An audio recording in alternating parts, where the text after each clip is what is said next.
और उन्होंने वही कह दिया कि ये मेरे निजी विचार है। उन्होंने ये नहीं कहा, बाद में खंडन नहीं किया, उनका ही मेरी अपनी ओपिनियन है। मैं महसूस करता हूं, तो मैं एक चीज कहना चाहता हूं कि उन्होंने जब आप सवाल रख रहे हैं सापा बसपा का, तो वो कह रहे हैं भाई बसपा ने गुंडागर्दी समाप्त की है, सापा की गुंडागर्दी जो कानपुर से लेके एटा तक थी, तो वो एक अलग रेफरेंस में कही गई बात है। जहां तक बसपा की बात है, हम स्पष्ट कर दें, हम बसपा के खिलाफ लड़के आए हैं चुनाव, उसको मुद्दा बना के आए हैं चुनाव। कांग्रेस पार्टी सत्ता के लिए किसी भी हालत पे उस पार्टी के साथ हाथ नहीं मिलाएगी जिसके भ्रष्टाचार के खिलाफ हम लड़के आए हैं। मैं ऑफिशियल लाइन जो कांग्रेस के, चलिए प्रमोद जी, आपने अपनी ऑफिशियल लाइन या तो हम सरकार बनाएंगे या जनादेश का सम्मान। चलिए आपने अपनी ऑफिशियल लाइन रख दी है, लेकिन सतीश, ये कुछ ही नेताओं को छूट हासिल क्यों है कि वो इस तरीके से पब्लिक प्लेटफॉर्म पर आए और एक निजी बयान दे दे? वो राजीव राय जो कह रहे हैं ना कि कंफ्यूज कांग्रेस, मुझे लगता है कांग्रेस कंफ्यूज करने की कोशिश कर रही है, और इसी को शायद राजनीति भी कहते हैं, पहली बात। दूसरी बात यह है कि अब देखिए तिवारी जी कह रहे हैं कि बसपा से किसी सूरत में हाथ नहीं मिलाई जाएगी। बेनी प्रसाद वर्मा जी कह रहे हैं कि इससे बढ़िया तो बीएसपी ही है। तो एक कंफ्यूजन तो यहीं पे पैदा हो गया, या फिर विरोधाभास कहिए। तीसरी बात यह है कि कांग्रेस लगता है बुद्धि का प्रयोग करे। शिवपाल यादव जी कुछ दिन थोड़े देर पहले कह रहे थे कि बेनी प्रसाद जी के बुद्धि पे सवाल खड़े कर रहे थे। तो मुझे लगता है सपा ने भी पिछले 4-5 साल में कुछ बुद्धि का जो है, जो हारे थे पिछली बार 90s में सीट आई थी उनकी, इस बार उन्होंने लगता है कुछ बुद्धि बदली और बुद्धि लगाया है। चलिए हम एक छोटे से ब्रेक पर हैं, ब्रेक के बाद आएंगे तो पंजाब उत्तराखंड की भी बात करेंगे। एग्जिट पोल, उसमें क्या नतीजे उम्मीद कर रहे हैं, अनुमान लगा रहे हैं, और क्या वाकई उसके बाद यह सवाल मजबूत हो रहा है कि बीएसपी कहीं पंजाब और उत्तराखंड के जरिए उत्तर प्रदेश और दिल्ली के रास्ते तय करने की तैयारी में तो नहीं है? छोटे से ब्रेक के बाद आ रहे हैं।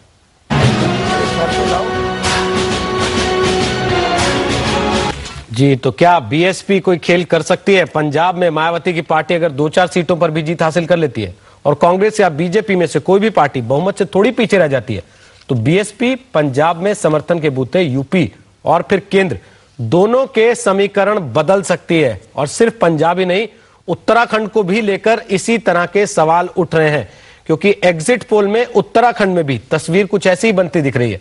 वहां भी बीजेपी या कांग्रेस में कांटे की टक्कर, और कोई एक पार्टी अगर बहुमत से चूक गई तो क्या होगा?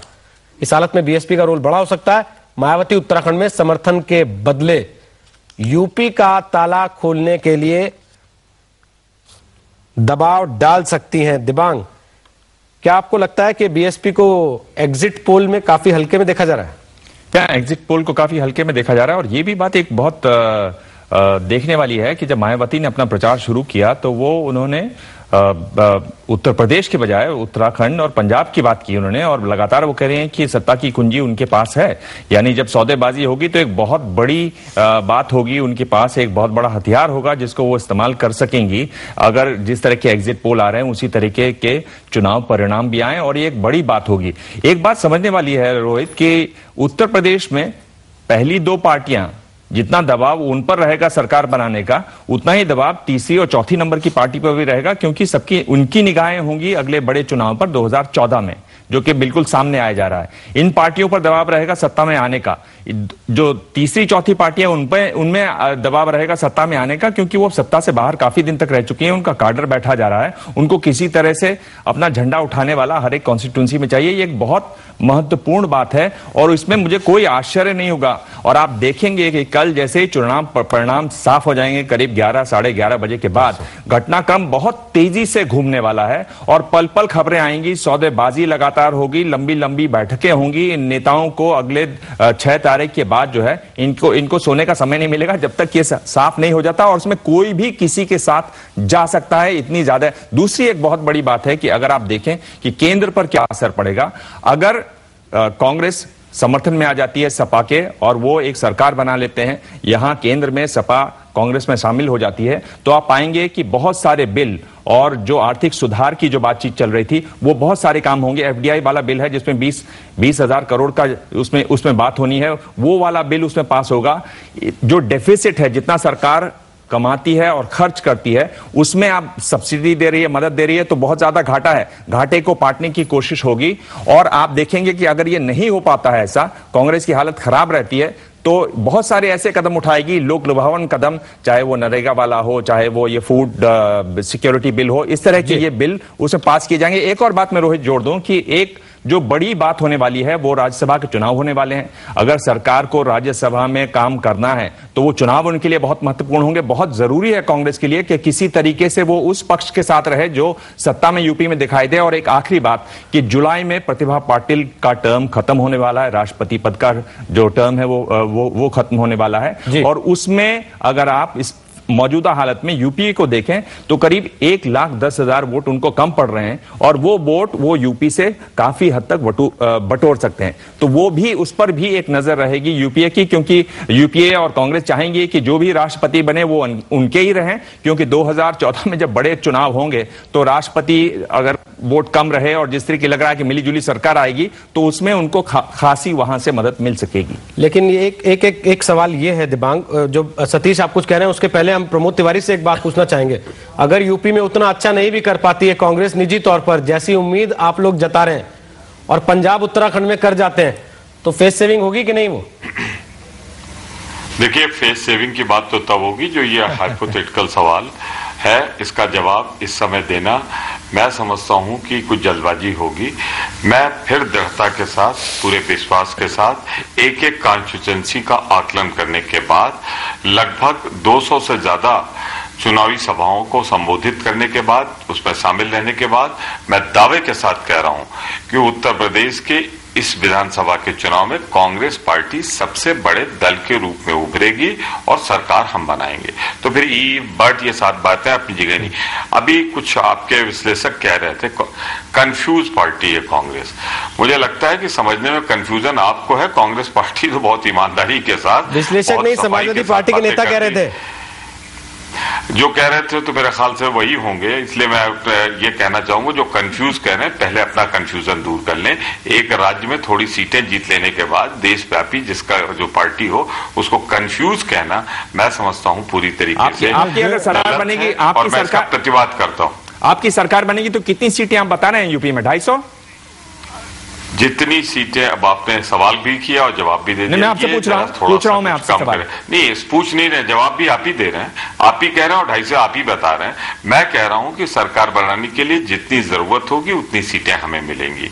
आप सिर्फ धैर्य के साथ 36 घंटे अपने से मिल जाएंगी या इधर उधर से मिलेंगी? मैं कह रहा हूं कि कांग्रेस पार्टी का एक गठबंधन है आरएलडी के साथ, वो गठबंधन रहेगा। हमें ना समाजवादी पार्टी से, ना बसपा से और भाजपा से तो कोई सवाल नहीं उठता, किसी से गठबंधन की जरूरत नहीं पड़ेगी। हम अपने बूते पर सरकार बनाएंगे। चलिए हम आखिरी पड़ाव पर मैं एक बात और क्लियर कर दूं आपको, जिससे कंफ्यूजन न रहे। मेरा ये आधार जो है, मैं 1980 में इंदिरा जी के साथ रहा हूं, राजीव जी के साथ रहा हूं, सोनिया जी के साथ दौरे में रहा हूं, राहुल जी के साथ दौरे में रहा हूं। मैं आपसे बहुत ही ईमानदारी से कहना चाहता हूं कि जिस तरह का कंपोजिशन आपकी राहुल जी की भीड़ में मुझे देखने को मिला है, जो उन्होंने संबोधित किया है, मैं उस आधार पे कह रहा हूं कांग्रेस को बहुमत मिलेगा। और किस आधार पे आप इस सीटों का करते हैं, मैं इसे चैलेंज करता हूं। मैं तो 8 चुनाव लड़ चुका हूं, 9वां लड़ रहा हूं, मुझे खुद ही नहीं मालूम है कि किस नया पंचायत, किस ब्लॉक में मैं कितने से लीड करूंगा। लेकिन आप सिर्फ 25, 50, 100 लोगों का रैंडम सर्वे करके सीटें गिना देते हैं। चलिए प्रमोद जी वक्त हमारे पास कम है। अगर हम ही आपको 206, 208 सीट दे रहे होते तब हम देखते कि आप इस तरह की बात कहते हैं या नहीं कहते। लेकिन सतीश वक्त बड़ा कम है, आखिरी कमेंट हम आपसे चाहेंगे इससे पहले कि हम चर्चा खत्म करें। देखिए, आपके इस सर्वे को नहीं मानता। इस सर्वे हमने कोई सर्वे नहीं किया प्रमोद जी, हमने तो जितने भी सर्वे हुए सारे एक साथ एक मंच पर दिखा दिए। न्यूज और नेटवर्क में कोई सर्वे नहीं किया तिवारी जी। अच्छा रोहित जी, आपने जल्दी से पूछा है तो मैं ये कह दूं, मैं दिवांग जी से सहमत हूं।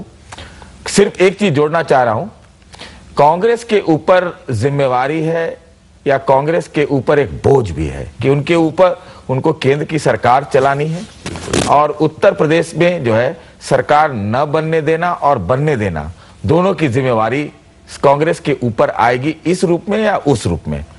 अगर उनके पक्ष में आंकड़े आ गए तो वो अलग बात है, लेकिन इतने आंकड़े नहीं आएंगे कि वो सरकार खुद बना ले या फिर खुद बनवा दें।